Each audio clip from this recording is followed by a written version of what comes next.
מה עכשיו לספר מה שהיה?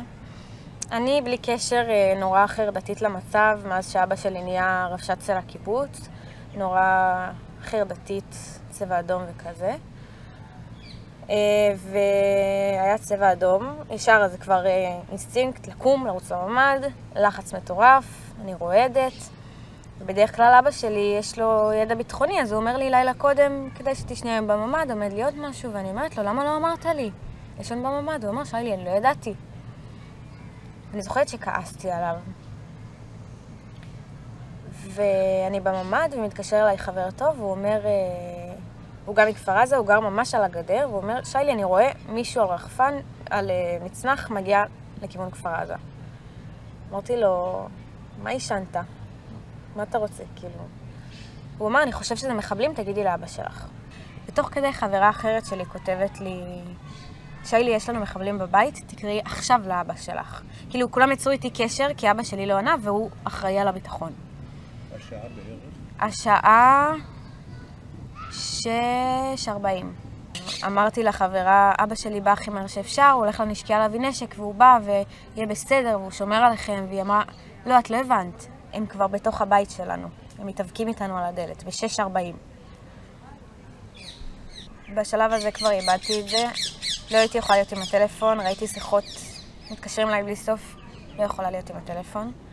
נכנסתי מתחת למיטה, בממ"ד, וכמו שאומרים פחד מוות, זה היה פחד מוות. אני ידעתי שאני הולכת למות, אני לא אצא מזה בחיים. השעה 2:23 ביום ראשון, שאת כולם פינו בלילה של יום שבת. אין איתנו קשר, חושבים שאנחנו מתים. 2:23 ביום ראשון. בצהריים.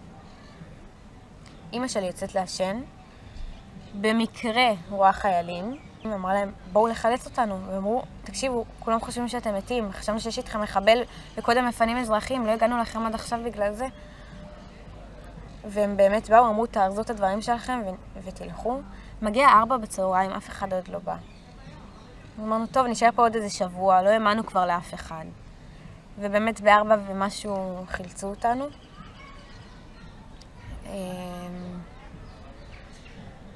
ובאנו לצאת מהבית, אמרו לנו, תחזרו אחורה, יש פה המון מחבלים סביב הבית, קרב יריות מטורף.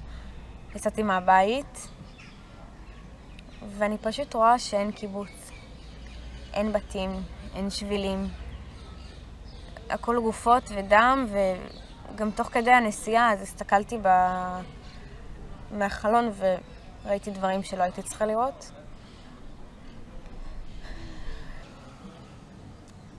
וחילצו אותנו, עלינו לעלונית בקיבוץ, שם זה היה תחנת התרעננות.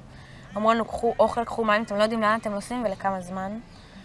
אבל אנחנו, בגלל שחילצו אותנו, 5 משפחות האחרונות שחילצו, אז לא נשאר כבר כלום, אפילו לא מים.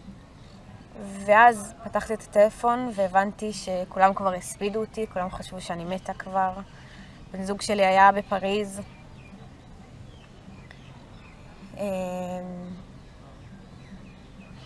ושם מספרים לי את גודל האסון, ואני מבינה שזה היה הרבה יותר גדול ממה שאי פעם דמיינתי וחשבתי.